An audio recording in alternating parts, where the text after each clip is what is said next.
আজকে আমি বলবো কীভাবে একটা নয়নতারা গাছ আনার পরে সেই গাছ থেকে প্রচুর পরিমাণে গাছ করা যাবে এবং প্রচুর ফুল পাওয়া যাবে। তা কীভাবে চলে দেখাই তোমাদের।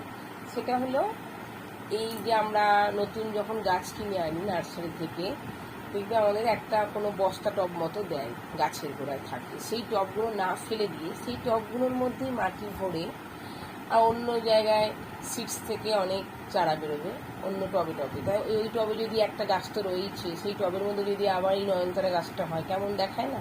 তাই জন্য ওই গাছটা তুলে যদি আমরা ওই বস্তা টবে বসিয়ে দিলাম মাটি দিয়ে, এবারে প্রতিদিন যা গরম পড়েছে প্রচুর প্রতিনিয়ত, এবং গরম তো বেড়েই চলেছে, তাই জন্য কী করতে হবে, কোনো বর্ষা নেই এখন, তাই জন্য আমাদের কী করতে হবে, জল দিতে হবে, দুবেলায় গাছে জল দিতে হবে, আর গাছের গায়েও জল দিতে হবে ছিটিয়ে।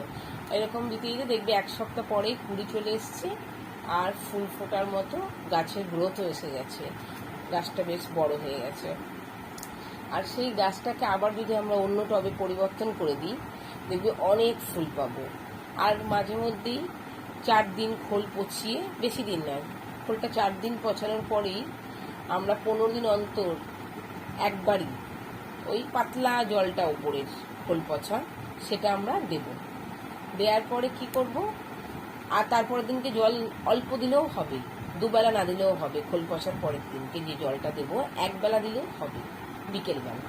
এইবারে তারপরে কি করব, আর দেখো কি সুন্দর, এই দেখো ফুল ফুটেছে, দারুণ লাগছে। আর এ দেখো এই একটা ফুল হয়েছে, অনেক রকমেরই হয় নয়নতারা, বিভিন্ন কালারের হয়, আমার এখানে আছে 3 রকমের কালারের। আর এটা যেন চাঁদের টিপ পরানোর মতো, যে আমরা বলতাম না ছোটবেলায় আয় আয় চাঁদ মামা টিপ দিয়ে যা, ঠিক ওরকম খুব সুন্দর, যেন একটা কেউ টিপ পরিয়ে দিয়েছে কপালে। কি মিষ্টিরা, এটাই হলো নেচার, প্রকৃতির, আর দারুণ লাগছে। আর দেখো এরকম অজস্র ফুল হয়ে যাবে, তোমরাও করো, ভালো লাগবে। আরও দ্বিতীয় আবার তোমরা পরেরগুলো দেখবে। এখানে ভিডিওটা রাখছি। বন্ধুরা সবাই খুব ভালো থেকো, সুস্থ থেকো।